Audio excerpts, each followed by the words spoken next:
عبارت ہمارے یہاں سے ہے کہ وَأَمَّا الْقِسْمُ الثَّانِي وَالثَّالِثُ وَالَّذِي يَشْمُلُ الْأَمْوَالَ وَالْأَعْيَانَ الْمُعَدَّةَ لِلْاقْتِنَاءِ أَوِ الْاِسْتِثْمَارِ۔ یہاں پہ جو ہے وہ پہلی قسم جو بیان کی تھی کہ ایک مال جو ہے وہ بیچنے کی خاطر رکھتے ہیں، جیسے جو ہے وہ تجارت کا نام دیا، اتجار کا، وہاں پہ تو کہا کہ بھئی جو قیمت فعلی ہوگی اسی کا کیا خمس دینا پڑے گا، وقت التخمیس، خمس کے دن جو اس کی قیمت بنے گی۔ اور اسی طریقے سے اگر وہ چیز مال محمد سے لی گئی ہے تو اس کا جتنا بھی ارتفاع ہوگا قیمت میں، قیمت جتنی زیادہ ہو جائے گی اس کا بھی کیا دینا پڑے گا، خمس دینا پڑے گا۔ ابھی دوسری اور تیسری قسم میں کون سی چیزیں آتی ہیں؟ سب سے پہلی چیز الاموال والاعیان، وہ چیزیں اموال اور وہ چیزیں کہ المعدت جنہیں تیار کیا جاتا ہے اپنے معونہ کے لیے نہیں، یعنی اپنے اخراجات کے لیے نہیں، بلکہ للاقتناء، بچت کی خاطر، ٹھیک ہے۔ اقتناء یعنی اس چیز کو رکھیں گے، آگے مستقبل میں کبھی استعمال کرنا پڑے، ضرورت پڑے گی تو اسے کیا استعمال کریں گے۔ یا دوسرا آپشن کیا ہے کہ استثمار کے لیے رکھ رہے ہیں۔ استثمار کا مطلب کیا ہوتا ہے؟ استثمر المال یعنی مال کو بڑھا دینا۔ تو ایک چیز آپ رکھتے ہیں، اس لیے رکھتے ہیں تاکہ یہ بڑھتا جائے اور اس کا جو بڑھے گا نا، اضافی ہوگا اس سے میں کیا لوں گا، اس کا فائدہ لوں گا۔ یعنی خود اس مال کو بیچنے کے لیے نہیں رکھا ہوا، اگر بیچنے کے لیے رکھیں تو وہ پہلی قسم میں، بلکہ استثمار کے لیے رکھا ہوا، یعنی اس مال سے میں نے منافع کمانا ہے، اس مال سے میں نے فائدہ اٹھانا ہے، ٹھیک ہے۔ اب ہوگا کیا کہ اگر وہ فرض کریں کہ کسی کمپنی کے شیئرز وغیرہ ہیں، حصے ہیں، تو اس سے جو اسے پروفٹ ملتا رہے گا وہ خرچ کرتا رہے گا، اور اصل جو شیئرز ہے وہ باقی رکھے گا، وہ اس نے بیچنے کے لیے نہیں رکھے ہوئے۔ اسی طریقے سے کرائے کا مکان آپ لے لیں تو اس نے وہ مکان بیچنے کے لیے نہیں لیا، اس لیے لیا ہے کہ تاکہ اس سے جو کرایہ حاصل ہوگا میں اس سے استفادہ کروں گا۔ تو یہ ساری مثالیں کس کی ہو جائیں گی؟ استثمار کی ہو جائیں گی۔ تو اقتناء میں کیا ہوتا ہے کہ وہ اس مال سے کما نہیں رہا ہوتا، بس اسے محفوظ کر رہا ہوتا ہے۔ استثمار میں کیا ہوتا ہے کہ اس مال سے وہ کما رہا ہوتا ہے، ٹھیک ہے۔ یہ پہلی قسم ہوگی۔ دوسری کیا ہے کہ الاموال المعدۃ للمعونۃ المستقبلیہ، وہ مال کے جسے اس نے تیار کیا ہے آنے والے جو سال ہیں ان کے کیا معونہ کے لیے، یعنی ابھی اس کی ضرورت نہیں ہے اس سال، اگلے جو سال آئیں گے تو وہاں پہ وہ اسے استعمال کرے گا۔ اس میں اور اقتناء میں پھر کیا فرق ہے؟ اقتناء اور یہ اقتناء میں تو فرض کریں اس کا معونے کے لیے ضرورت ہی نہیں پڑے گی، بس اس نے ویسے کیا بچت کی ہے وہ اسی میں چلا جائے گا۔ وہ جمع المال وعدد، کہ مال جمع کرتا ہے اور اسے گنتا رہتا ہے بس، ٹھیک ہے، وہ اپنے پر خرچ ہی نہیں کرنا، ایسے بھی بینک بیلنس بنانے۔ اور معونہ مستقبلیہ کے لیے کیا مطلب کہ اسے آنے والے سالوں میں اسے ضرورت ہے تو اس کے لیے وہ کیا ہے، پیسے جمع کر کے رکھتا ہے، ٹھیک ہے۔ جو اس نے گھر بنانا ہے، بچے کی شادی ہے، ٹھیک ہے، اس کے لیے پیسے جمع کیا جا رہا ہے۔ تو وہ کب ہے؟ وہ اس سال تو نہیں ہے، آنے والے سالوں میں۔ جیسے فرض کریں ہم نے پاکستان جانا ہے تو ہم ٹکٹ وغیرہ کے پیسے جمع کر رہے ہیں، تو اسی بھی ہم کیا کہیں گے کہ یہ معونہ مستقبلیہ کے لیے، یعنی اس سال تو نہیں جانا، اگلے سال جانا ہے، تو اس کے لیے ہم کیا پیسے جمع کر رہے ہیں، ٹھیک ہے۔ تیسرا اس کے اندر کون سا آتا ہے کہ الاموال المستخدمۃ فی المعونۃ الحالیہ، کہ وہ اموال کے جسے آپ اپنے حالیہ خرچے پہ، معونہ حالیہ پہ، معونہ فعلیہ پہ یعنی خرچ کر رہے ہیں۔ ولکنہ انما استخدم المال فی المعونۃ بعد ان تعلق بہ الخمس، لیکن اس نے جو ہے وہ مال کو معونہ میں کب استعمال کیا؟ جب خمس کیا اس کے اوپر آ چکا تھا، یعنی خمس ادا نہیں کیا اور اسے جی اپنے معونہ میں استعمال کرنا شروع کر دیا۔ کما لو اشتری سیارۃ، جیسے اس نے گاڑی خریدی تھی، ولم یستخدمها، اور اس گاڑی کو استعمال نہیں کیا، مگر کب استعمال کیا؟ الا بعد ان حال علیہ الحول، کہ جب اس کے اوپر کیا خمس کا سال گزر گیا۔ فرض کریں 2 مہینے بعد خمس کی تاریخ تھی، اس نے پہلے گاڑی خرید لی، 2 مہینے تک تو استعمال ہی نہیں ہوئی، کہہ سکتے ہیں رات کو خریدی صبح کو خمس کی تاریخ تھی، ہاں یہ بھی کہہ سکتے ہیں، بہت شارٹ کٹ کر لیا نا، ٹھیک ہے، کر سکتے ہیں، ہاں اس طرح بھی کہہ سکتے ہیں، ٹھیک ہے۔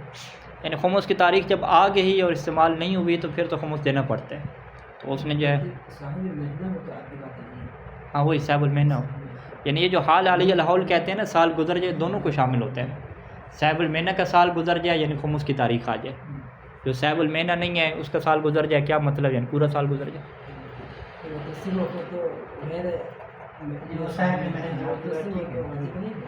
صبح والی بات تو صاحب مہینہ میں آئے گی، اس کا مال تو ہر سال، ہاں نہیں وہی نا، بات تو اسی کے اوپر ہے گی، لیکن دونوں کو کیا کہا جائے گا کہ ان کا سال گزر گیا نا۔ اس کی شیخ صاحب پیسے پڑے رہے اس کے پورے سال پیسے پڑے رہے 2 دن پہلے جو ہے اس میں یہ گاڑی کی بات ہے. ہاں گاڑی کا گاڑی رات کو نہیں صبح پیسے پڑے تھے. سال مہینے ہاں، صاحب المہینے کے لیے ہے نا، ہے تو صاحب المہینے کے لیے، لیکن اس کو کہا کیا جائے گا کہ اس کا جی سال خمسی آ گیا ہے نا، کہیں گے تو اسے سال خمسی آ گیا ہے نا. شیخ صاحب اس کی اس میں مثال ہم بنا سکتے ہیں نا، پیسے پورے سال پڑے تھے اس نے استعمال نہیں کیا، سال آ گیا پیسے وہ جمع کرتا رہا، سال پورا آ گیا اور اس نے کچھ ٹائم پہلے جو ہے گاڑی دے دی. ہاں وہی کیسے وہی خمس کی تاریخ سے پہلے ہاں سر. بات ایک ہی ہے. اچھا تو اب ان موارد میں کیا دیکھا جائے گا کہ فیاجب علی فی هذا الموارد، تو ان موارد میں کیا ہوتا ہے جی، اخراج و خمس القیمت الفعلیہ. ٹھیک ہے جی، تو ان موارد میں کیا ہوتا ہے، اسے قیمت فعلیہ کا خمس کیا نکالنا ہوتا ہے. ٹھیک ہے، ارتفاعت القیمت و بانخفاضت، چاہے اس کی قیمت کیا زیادہ ہو جائے یا تھوڑی ہو جائے. ٹھیک ہے جی، کیونکہ ان تینوں موارد میں وہ ایسا نہیں ہے کہ اس نے مال مخمس سے کیا چیز خریدی ہے. ٹھیک ہے جی، مال مخمس سے نہیں خریدی. یہ جو تیسری صورت ہے اس میں آپ کیا کہیں گے؟ ٹھیک ہے، کہ اسی گاڑی کو جو ہے وہ استعمال کر رہا ہے جس کے اوپر خمس واجب ہو چکا ہے نا. ٹھیک ہے جی، تو استعمال کیا ہے، تجارت کے لیے تو نہیں کر رہا، اس سے پروفٹ تو نہیں کما رہا نا، اپنے منع میں استعمال کر رہے ہیں. تو وہاں پر بھی ہم یہی کہیں گے کہ بھئی اس گاڑی کا خمس نکالو، اس کے ذمے پہ ہے، وہ جس سے نکالے گا اس کا وہی ریٹ کیا لگائے گا. ٹھیک ہے، وہ نکالنا پڑے گا. اب یہاں پہ وہ بات نہیں ہے کہ جی جو امام کا اور سادات کا حصہ تھا اس کا پروفٹ اس نے کمایا، کیونکہ یہ پروفٹ کے لیے ہے ہی نہیں تھی صورت، اپنے منع کے لیے.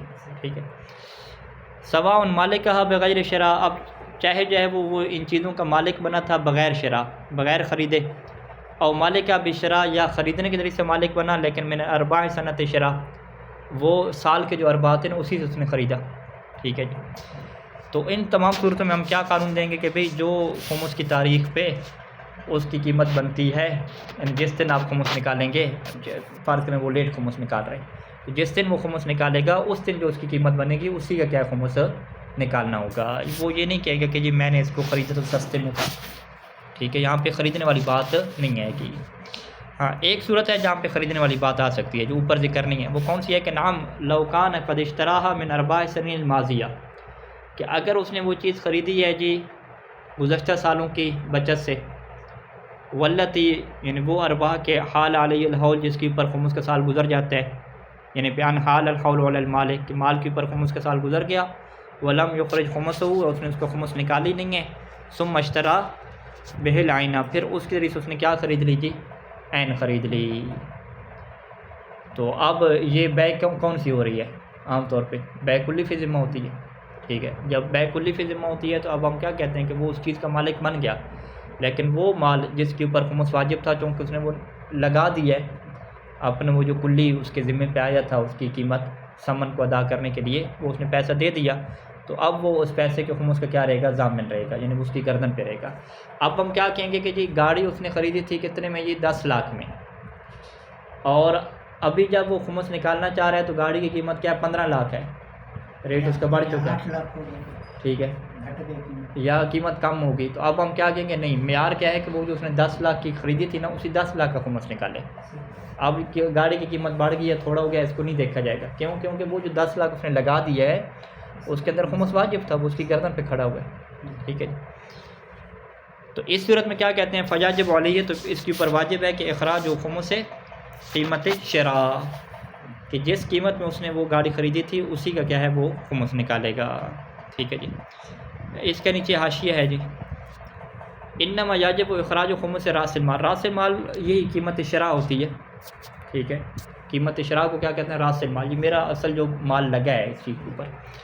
کہتے ہیں کہ راس المال کا خمس نکالنا واجب ہوتا ہے کہ اذا کان شراء بثمن کلی فی الذمہ کما هو الغالب، اگر شراء کیا ہو ثمن کلی فی الذمہ سے ہو، جیسا کہ کیا غالب ہے.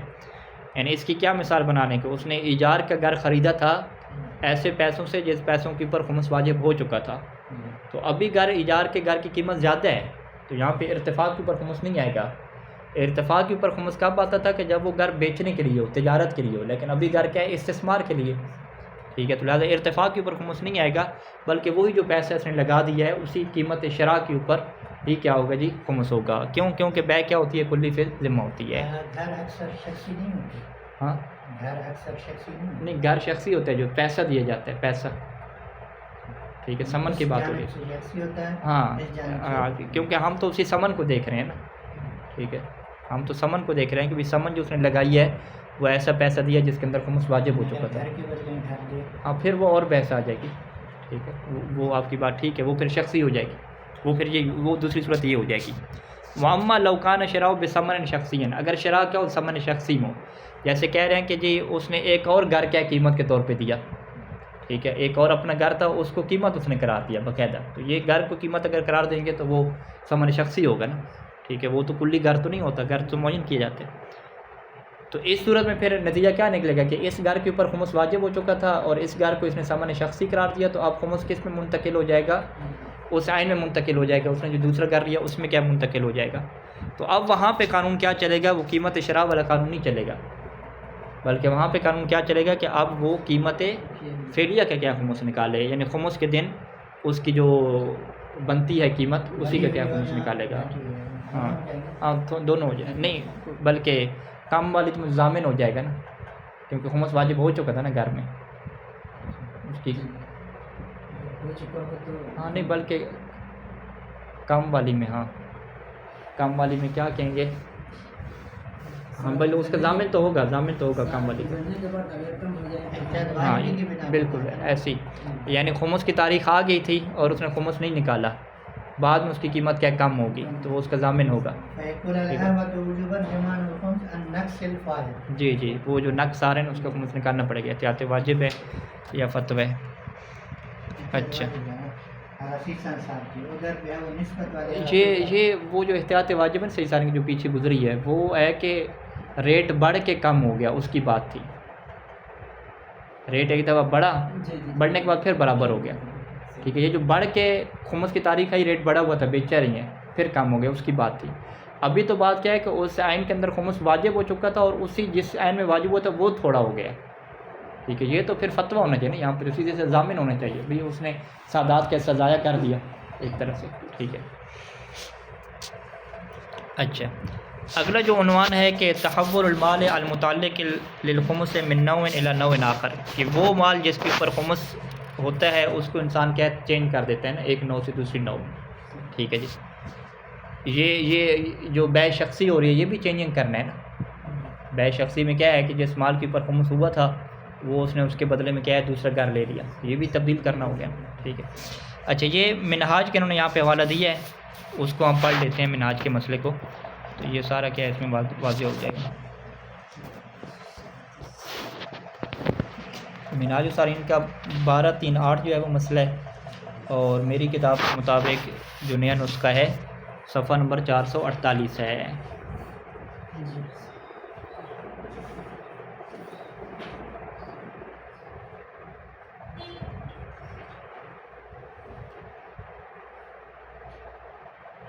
ٹھیک ہے. اذا اتلف المالک او غیرہ ما تعلق بالخمس، اگر مالک نے تلف کر دیا یا مالک کے علاوہ کسی نے بھی تلف کر دیا کس چیز کو جی، ما تعلق بالخمس، کہ جس کے اوپر خمس آ چکا تھا. ہاں یہ وہی آپ نقص والی جو بھی بات کر رہے تھے وہی بات آ جائے گی. خمس آ چکا تھا اور اس نے تلف کر دیا، ضائع کر دیا، یا کسی اور نے ضائع کر دیا. ٹھیک ہے، تو ضامن المتلف والخمسہ، تو قانون وہی ہے بے خمس آ چکا ہے تو سادات کا حصہ موجود ہے، امام کا حصہ موجود ہے. اگر وہ تلف ہو رہا ہے تو متلف کیا ہوگا، تلف کرنے والا اس خمس کا کیا ہو جائے گا، ضامن ہو جائے گا. وراجع علی الحاکم الشرعی ببدلی، اب حاکم شرعی اس سے کیا لے گا، وہ چیز تو تلف ہوگی نا. ٹھیک ہے، تو حاکم شرعی کیا لے گا، اس سے بدل لے گا. ٹھیک ہے، یعنی وہ پیسے تلف ہو گئے تو اس کے بدلے میں کیا ہے کوئی اور وہ چیز دے دے گا. وقضى الحکم، اور بالکل یہی حکم ہوگا، یعنی اس کا بدل دینا پڑے گا حاکم شرعی کو.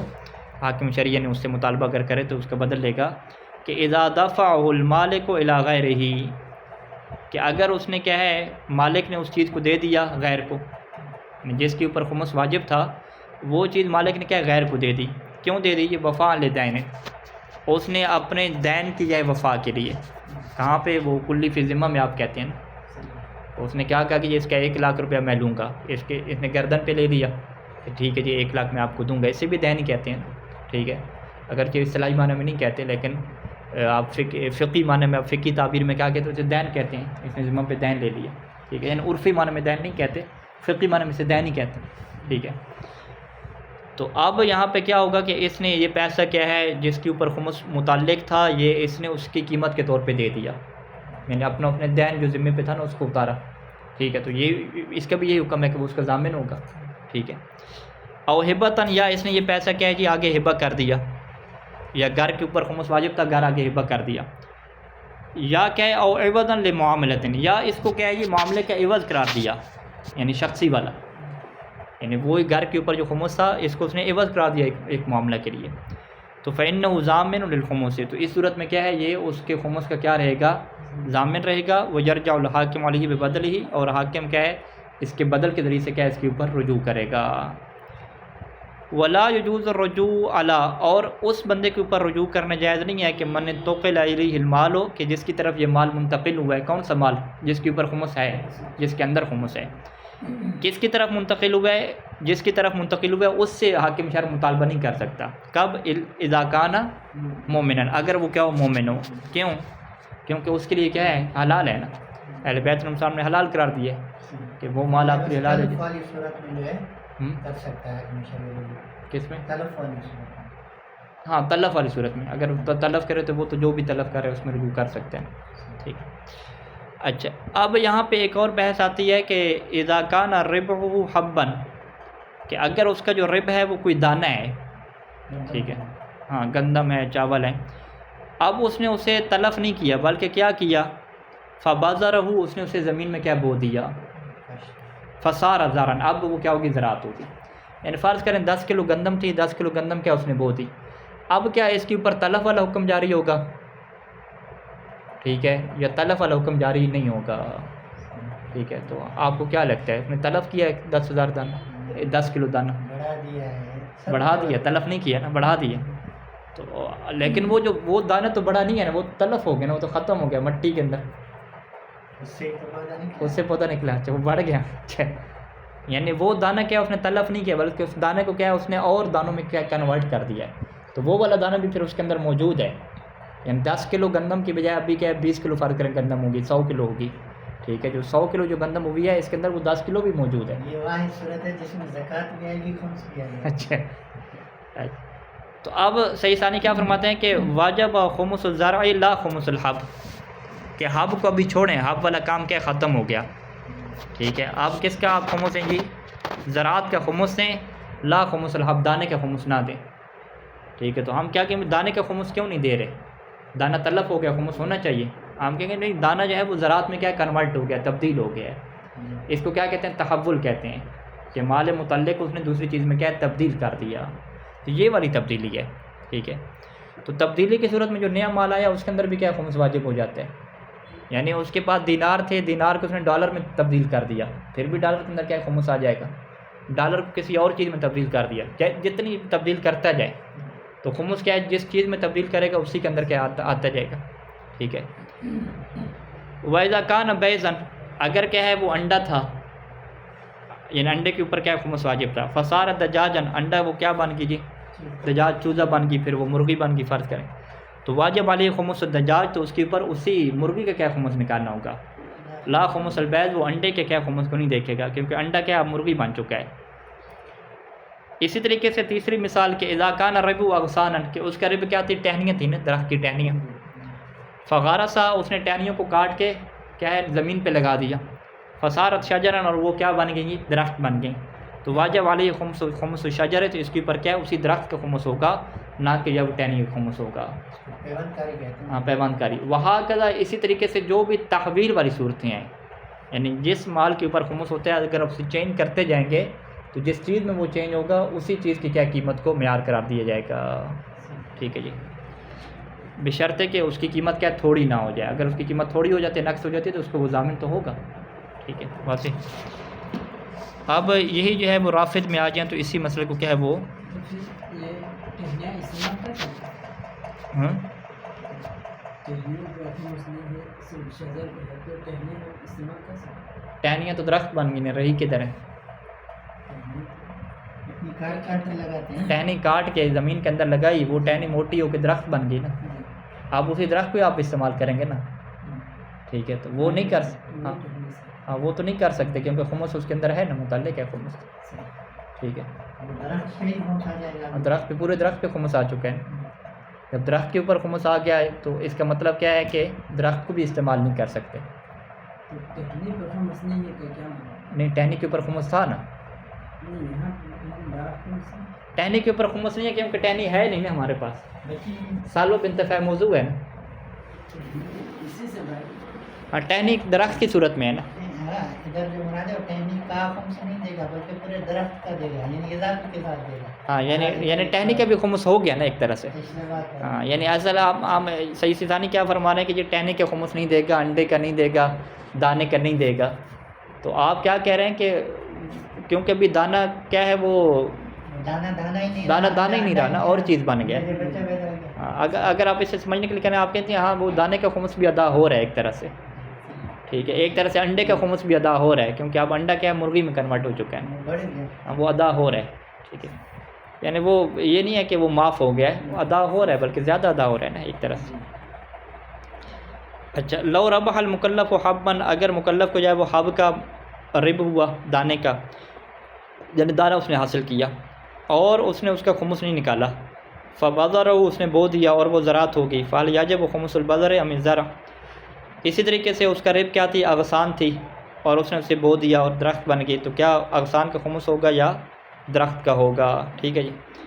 سیدین کا کیا جواب ہوگا کہ اذا لم یحل الحول علی البذر والاغصان، اگر تو جو ہے وہ صورتحال یہ ہو کہ بذر اور اغصان کے اوپر سال نہیں گزرا، یعنی وہ مسئلے سے ہٹ کے، ہمارا مسئلہ جو مناج میں کیا تھا کہ سال گزر گیا خمس آ گیا تھا، یہ ایک اور صورت کو بیان کر رہے ہیں کہ اگر جو ہے وہ سال نہیں گزرا تھا بیج کے اوپر اور ٹہنیوں کے اوپر، فحولہ الی زرع، اور اس نے اسے کس میں کنورٹ کر دیا، زراعت میں یا درخت میں، تو فیجب الخمس فی الزرع والشجر. تو اب تو کیا ہے یہ واضح ہے کہ خمس اگر واجب ہوگا تو زر اور شجر میں ہوگا، یہ نیا رب آ گیا نا اس کے پاس، ٹھیک ہے. اسے کیا کہتے ہیں، رب جدید اس نے حاصل کر لیا، پرانا رب ختم اور رب جدید آ گیا. وَأَمَّا إِذَا حَالَ الْحَوْلُ عَلَى الْبَذَرِ، لیکن اگر اس بیج کے اوپر کیا ہے جی سال گزر جائے، وَلَمْ يُخْرِجْ خُمُسَهُ، اور اس نے خمس نہیں نکالا، فَبَذَرَهُ، اور اسے کیا ہے اس نے بو دیا. اب وہ کیا بن گئی جی، زراعت بن گئی. یا جو ہے وہ اغصان کو اس نے کیا ہے فغرسها، اس نے بو دیا، وصارت شجرا، اور وہ کیا بن گئی، درخت بن گئی. اب یہاں پہ یہ بحث ہے کہ کیا یہ تلف ہوا یا تلف نہیں ہوا، ٹھیک ہے. تو یہاں پہ سید ثانی کے فتوے کے اوپر آ جائیں تو سید ثانی کیا فرماتے ہیں کہ یجب بل یجب خمس ثانی مطلقاً، کہ یہاں پہ کیا ہو جائے گا کہ جو دوسرا ہے نا جو کنورٹ شدہ ہے اس کے اندر کیا ہو جائے گا، خمس مطلقاً واجب ہوگا. سواء کان من قبیل التولید اور من قبیل النمو. ہاں چاہے وہ، ہاں آگے کہہ رہے ہیں، یعنی یہ اچھا یہ آپ تفسیر کر رہے ہیں. وہ کوئی صاحب کے مقابل میں کہا ہاں احسن تم، ٹھیک ہے احسن. تو یہ جو مطلقاً ہے وہ سید خوئی علیہ رحمہ کے مقابلے میں ہے نا، کہ انہوں نے کیا ہے وہ تولد میں اور تحول میں نمو میں کیا کیا ہے، فرق کیا ہے نا، ٹھیک ہے جی. انہوں نے کیا کہا کہ اگر جو تولد ہو رہا ہے وہاں خمس نہیں، فقط اس پہ آئے گا انڈے میں. ہاں وہاں پہ انڈے پہ آئے گا، اگر تحول میں نمو میں ہے تو وہاں پہ کیا دوسرے کے اوپر ہے، ٹھیک ہے. یعنی اگر وہ چیز ختم ہو گئی ہے تو انہوں نے کیا کہا کہ وہی جو پہلا تھا نا اسی کے اوپر کیا خمس واجب ہے، تلف میں وہ لے جائیں گے نا اس کو، ٹھیک ہے. یعنی یہ پڑھ لیتے ہیں سید خوئی علیہ رحمہ کا بھی، ابھی مطلقاً کو سمجھنے کے لیے یہ پڑھنا پڑے گا، ٹھیک ہے. تو سید خوئی علیہ رحمہ کیا فرماتے ہیں کہ اذا کان التحول من قبیل تولد، اگر یہ جو چینجنگ ہے، کنورٹنگ ہے، یہ تولد کے قبیل سے ہو. کیا مطلب، یعنی تحول الحب الی الزر، کہ حب جو ہے وہ زر میں کیا کنورٹ ہو گیا، یعنی حب وہ رہا ہی نہیں، ابھی ختم ہو گیا نا.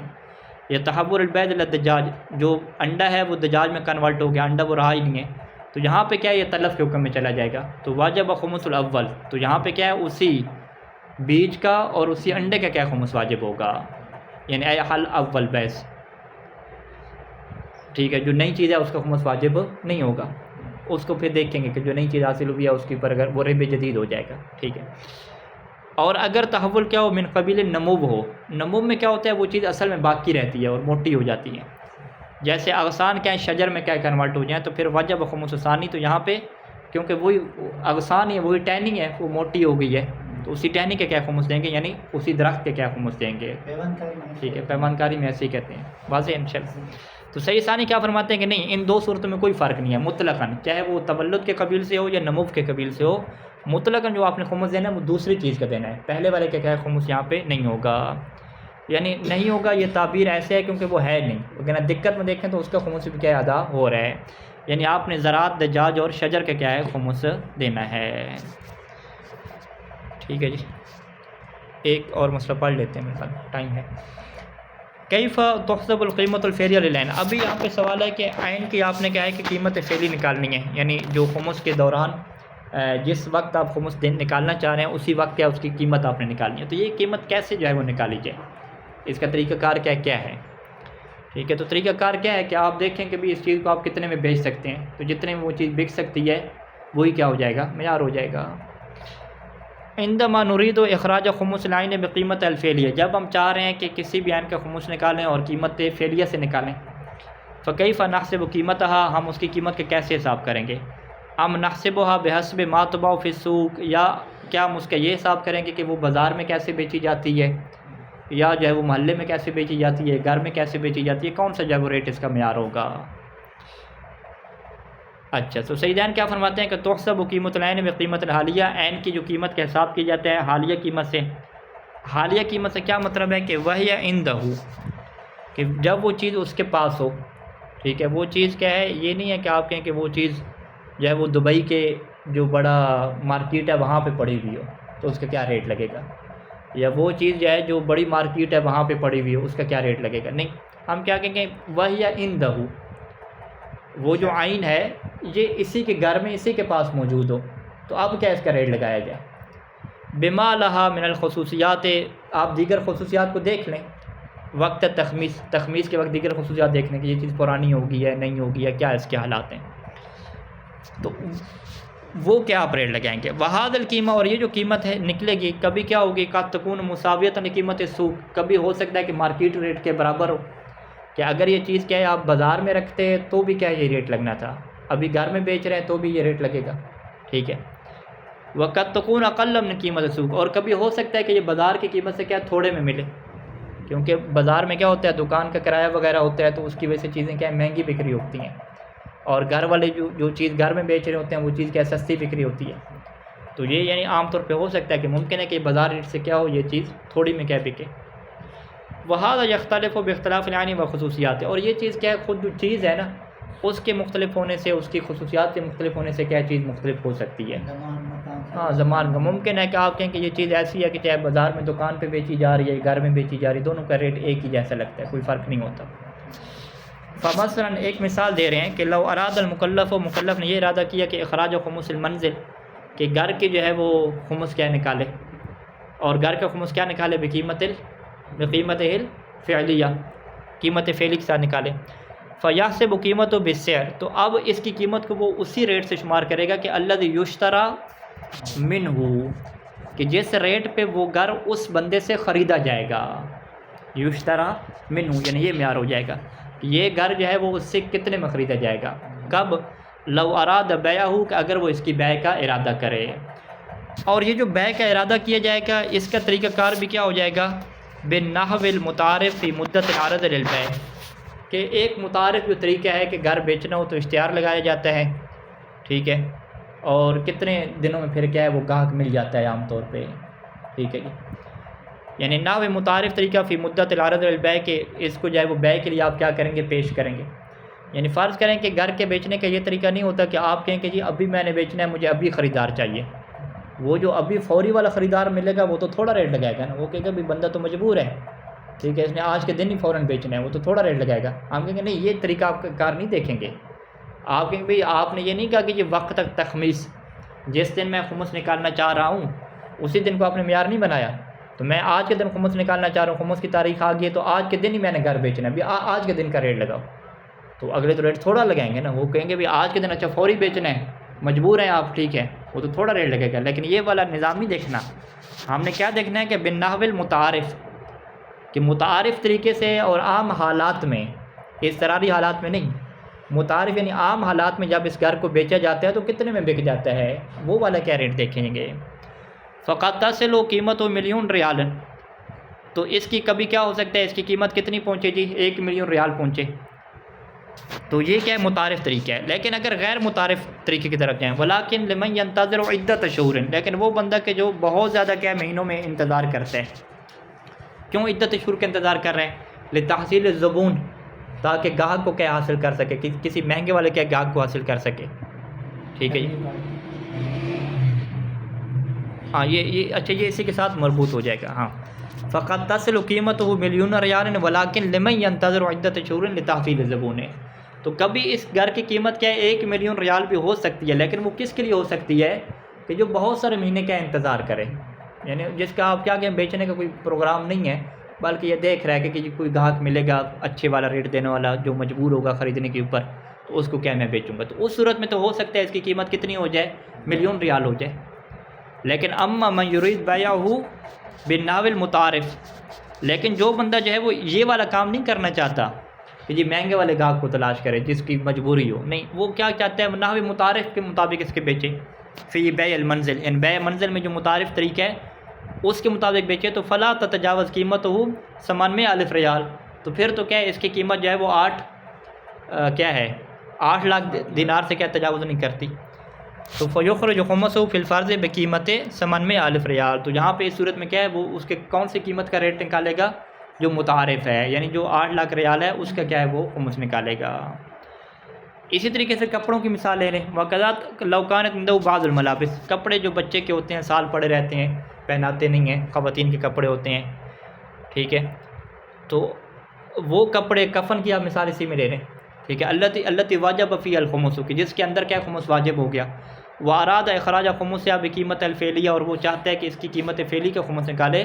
تو فیحسب قیمتہ بالسعر، تو وہ اس کی قیمت اسی ریٹ کے ذریعے سے حساب کرے گا کہ الذی تشتری منہ لو ارادہ بیعہا، کہ وہ ریٹ کے جس ریٹ پہ اس کے سے کیا ہے وہ چیز خریدی جائے گی، منہ یعنی اسی سے خریدی جائے گی اگر وہ کیا ہے اس کے بیچنے کا ارادہ کرے.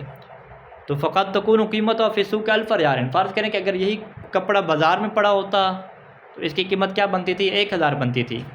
لیکن اما لو اراد بیع ہوا، لیکن اگر وہ خود اس کو بیچنا چاہتا ہے بازار میں نہیں، اپنے گھر میں بیچنا چاہتا ہے، تو فقط لا تشتری منہ باکثر من 500، تو پھر کیا ہے لوگ کیا ہے اس سے 500 میں سے زیادہ میں خریدیں گی نہیں. ٹھیک ہے، 500 اس کا ریٹ لگے گا، 1000 نہیں لگے گا. تو اب آیا 500 کے وہ ریٹ کو معیار بنا دے یا وہ بازار والے کیا ہے ریٹ کو معیار بنا دے؟ تو کہتے ہیں نہیں، وہ ریٹ کون سا بنائے، 500 کو بنائے. فیخرج خمسہ بقیمت 500 ریال، تو بس وہ اس کی کون سی قیمت کو معیار بنائے جو اس کے پاس سے جو ہے وہ جس قیمت پہ کیا بکے گا، اور وہ کیا ہے یہ 500 ریال ہے. صلی اللہ علیہ محمد و آلہ وسلم.